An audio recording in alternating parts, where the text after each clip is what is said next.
Hey, co-reporters, welcome back to my channel. It's time for another recap of what went down on the Ultimatum Season 2. Episode 3 kicks off with Lisa and Brian discussing the pregnancy. Nick had already announced it at the dinner table in the last episode, but here we actually get to see them talk about it, which was really surprising to me because when the way Nick presented it, it kind of seemed like they decided to just dart off with their little pregnancy test and never look back. But it was kind of nice to get to see how the conversation went. Like she actually sits him down to announce the pregnancy.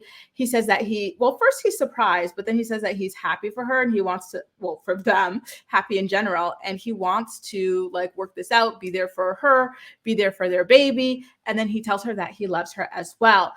You know, a lot of comments in my recap of episode 2 when Nick actually announced that Lisa had a positive pregnancy test. A lot of you guys said, well, show us the results and then we'll believe it. She might be manipulating him. And so it did stick out to me that she never held up the actual test. Like, I feel like typically women hold up the test, like, hey, like they hide it somewhere, then they show it off. But she didn't show it off at all. So I kind of wonder if you guys are right in that capacity. Like, we saw the way that she acted and lashed out over Raya and how desperate she was to leave the show. So and then we saw her get physical with him. So can we really put it past her in her desperation to fake a pregnancy? I don't know. I'm just saying, okay? One thing that really rubbed me the wrong way was the way that Brian was like, "Oh, so I guess the ultimatum is off." And then he like jokes about being relieved that he doesn't have to propose to her. And I'm like, "Oh, girl, like what are you doing? Not the baby mama situation. Like that should tell you everything you need to know about this man. That now you trapped yourself, right? You tied yourself to this man who doesn't want to marry you. You got no leverage because you're already going to have his baby for free. You're about to go through all the pregnancy, the postpartum, the childbirth, the painful childbirth without a ring on your finger that you want. So like, what do you have to negotiate with at this point? You know what I mean? Girl, good luck with that. Now, let's get into the couple recomposition journey, right? So, we all knew that Trey really, really liked Ryan. So, it wasn't surprising to me that he ultimately wound up deciding to pair off with her. So, remember, he initially came into this, not this competition, but this situation with Raya, and then he hit it off with Ryan, who was initially here with James.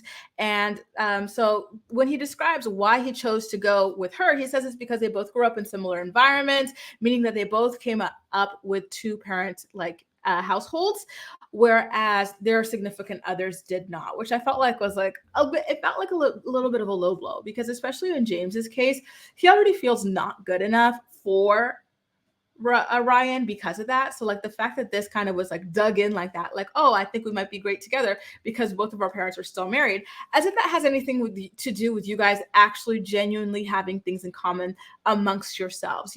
I kind of feel like his attraction to Ryan is quite shallow. I think that he kind of just likes the way she looks, or maybe that like she's sweet and soft spoken, right? So that's just my 2 cents, but we're going to see how their relationship ultimately winds up progressing there. Now, Ryan does accept to pair up with him, and she says that she chooses him back because he agrees with her more so than James does. Apparently, James prefers to kind of like, question some of the things that she says or feels or whatever, whereas Trey kind of just lets her have those feelings or thoughts or whatever. And she prefers that, which is like, all right, girl, I guess maybe like you want less bickering in your life, which is something that I totally can't understand. But I feel like the phrasing that he agrees with her more is a bit odd to me, like if you want less bickering, just say that. Now, Raya, she talks about this pairing and she says that she saw it coming.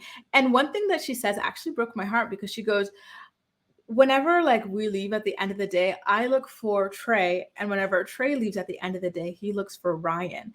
And that's why I saw this coming. And I was like, oh my God, that is really sad. But at the same time, Raya, and I said this in my episode 1 recap, you seemed ready to leave Trey immediately. You didn't seem like you really wanted to give this ultimatum a chance and consider marrying him. Like you were already like thirsting over Brian immediately as soon as you got into this place. So I can't feel too bad, although I do feel bad. Now, these couples full-blown swapped right here. So now who else switches in this picture, right? So then you've got Raya and James. This one was pretty obvious to me once Brian left the show.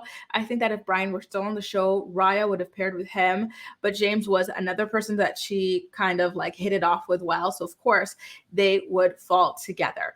Now, I'm really looking forward to seeing how her first week with him pans out. I don't know, something about it. Like, I feel like I see like chemistry, but I don't know if they can actually make it work. You know what I mean? So it's going to be interesting to see how these dynamics play out. And to see if he continues to open up with her.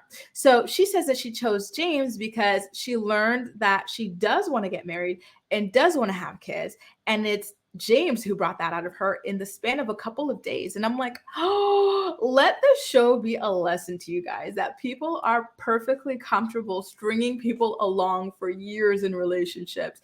And then one time in one moment, someone is going to change everything for them, and it's going to make them like, want to have all these things that you want to have with them, but they've been claiming that they don't want to have.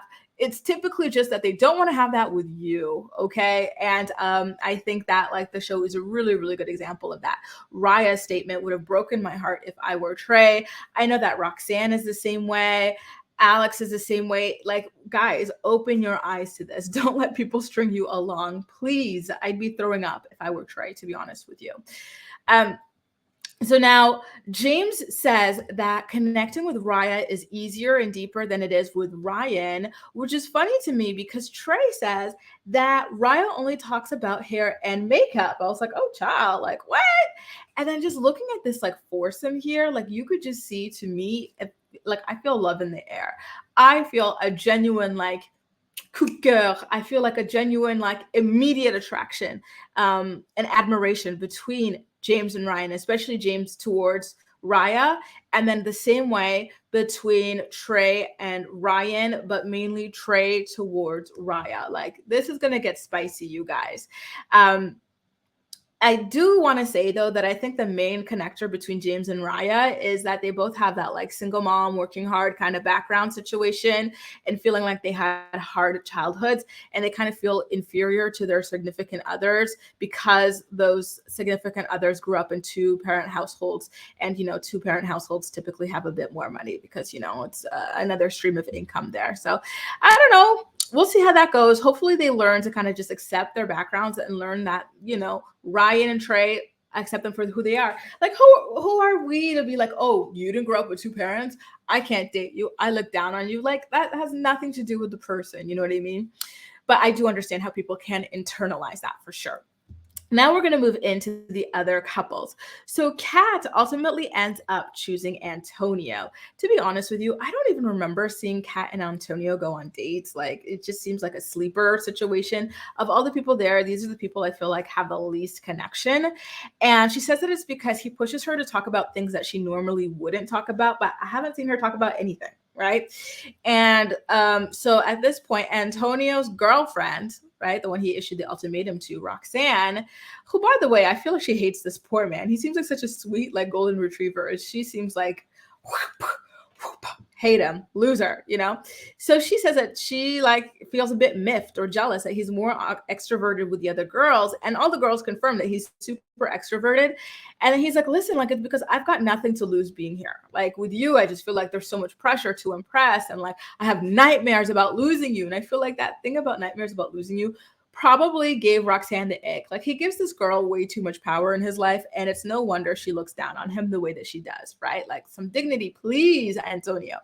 Now, Alex reminds me a lot of Roxanne. I think that they're going to be a really good match, to be honest with you. It's very obvious that he is head over heels for Roxanne already, and he is all too ready to give up Alex and just get on with this experiment so he could be with his one true love. Like, and mind you, he even like tells Kat and Antonio that he is so excited about this pairing, blah, blah.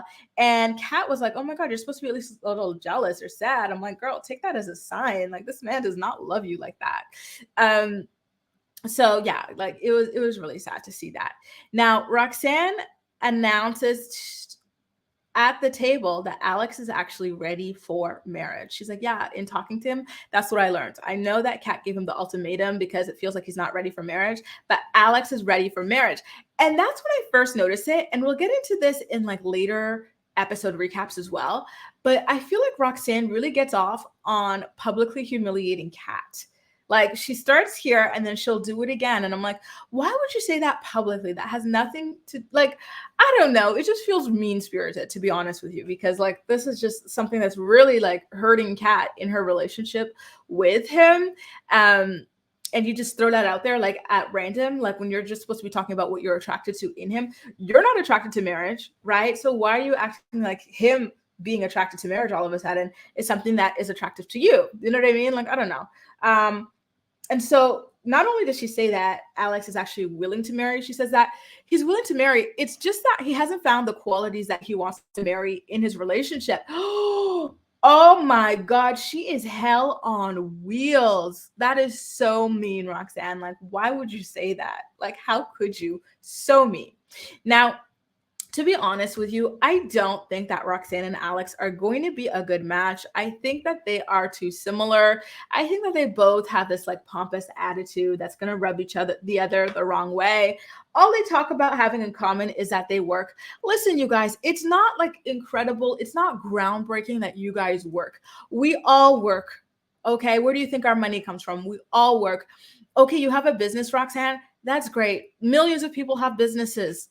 It like, please like find a different personality trait. And like I said in the last episode, I think Alex is lying about selling off his marketing company. I don't trust that guy. He just wants to impress Roxanne, you know, and unfortunately it seems like she fell for it. So now at this point, all the couples go back to their like, you know, their new apartments together to test out their married life.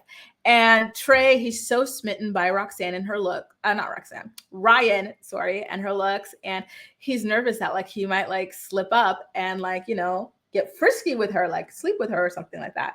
Why do I feel like this girl looks so familiar? Every time I see Ryan, I'm thinking of either Jessica from season 1 of Love is Blind or Leah from Teen Mom. Like she looks like a perfect hybrid of the two of them. Like she's really, really pretty. So yeah, I was like, damn, Trey, like you're so easy. First night in and you're already like thinking of that, leaving that girl that you've been wanting to get married to and sleeping with this girl. Like, damn, are you sure like you're that stable? Like, I don't know, it just seems too quick to me. Now, to be honest with you, I don't see what they're so into here, but to be honest, it seems more like Trey's into Ryan and Ryan's just going with the flow, because the conversation between them, like, does it really exist? Like, they're kind of just like sitting there, like very awkwardly talking about like a bottle of champagne and how Ryan's never opened a bottle of champagne. I think same with Trey. And I'm like, riveting. So at this point, it is time for bed, and the ever loyal Antonio, who would never betray his queen Roxanne, whips out an air mattress. It's a very big, juicy, like 2-story air mattress, and you know, gets ready to sleep on it while Kat sleeps in the marital bed. And then we've got James and Raya. So at this point, James comes, he kneels next to the bed, and he tells Raya that he's going to go for a run to clear his head because he's overwhelmed with everything that's gone on that day. So I was like, you know what? I get it. Some people are like that. Go ahead. But I would be kind of sad if I were in Raya's position and it seemed like she felt a little sad. So then we find out James lied. He didn't go for a run. He went off to call his friend. And, you know, he was telling his friend that like he already misses Ryan, and like just seeing how other people connect with her and have such great things to say about her makes him kind of like regret being so on the fence about her, and makes him like want to just be with her and try harder and whatnot. You know what I mean? And like, yeah. Then he cries in his confessional about missing her and like how it's the first time that they've been truly apart in 7 years. And I'm like, you know what? Sometimes that's what you need.